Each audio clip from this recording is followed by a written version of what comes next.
Why submit to God? Give me a suitable fulcrum, and I will give you a bar to lift the planet Earth. These are Einstein's words. Does this apply to physics only, or does it also apply to thoughts, morality, and concepts? Does the human mind need a central starting point, and then it moves to the right or to the left, or rather in the right or the wrong direction? Or is it better to leave everything to be relatively determined in different times and places? Should the human mind be bound to a divine system which it trusts to be suitable for human life? Does this enhance the role of man's mind, or give it a lower status? Newton's laws apply to quantitative physics, but then they rely on observations and experiments that cannot be altered, such as floating and gravity. To use the human mind in building spaceships and websites is fine, but to use it for reinventing the wheel and rediscovering fire is ridiculous and absurd. The human mind faced a great battle to arrive at a set of rules that operate to improve human life.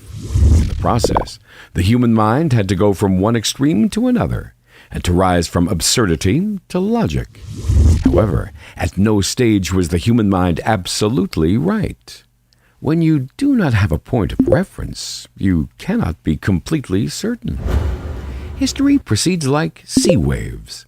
What appears repugnant and prohibited at some place and time may be appealing and encouraged at others. There may be a difference of only a short distance between one place and another, or a few years between one time and another. Every community considers its law to be the best and most appropriate.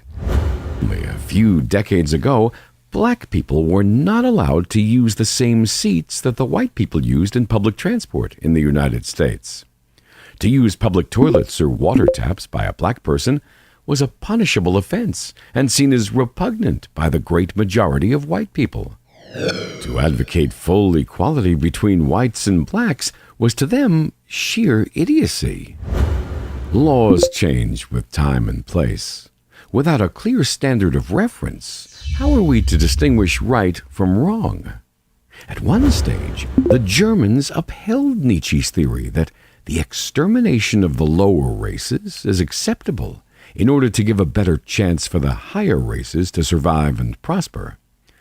This was upheld by millions of people who considered it logical enough to be implemented. Such concepts were acceptable at certain periods. Not only so, but criticizing them was considered blasphemy. Only a few people thought that there would come a time when such ideas would be seen as absurd. Do we today hold on to ideas that our children will think absurd?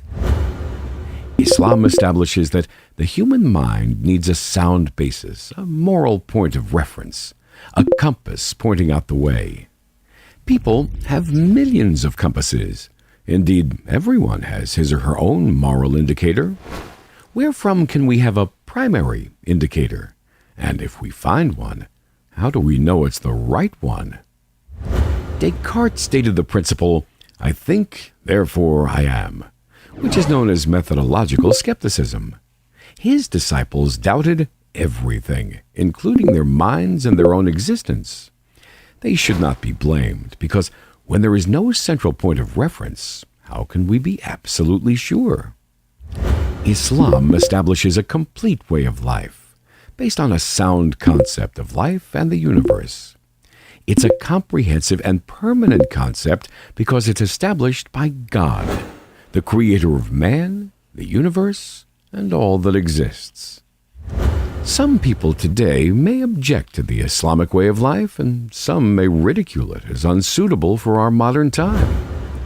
This is just as the white masters would have laughed when they were told that the only criterion that distinguishes people is their fear of God. They would have said, "You must be kidding. Is it not a backward religion that equates a monkey climbing a tree and a white Anglo-Saxon person?" They would have said that such a religion was unsuitable for their time. Likewise, the priests who wondered in 520 whether women were animals, Satans, or merely inferior humans would have laughed if they knew that Islam establishes the principle of complete equality of men and women. they would have said that it was a religion that did not suit their age. Should we ask which Islamic principle you find unsuited for your own age?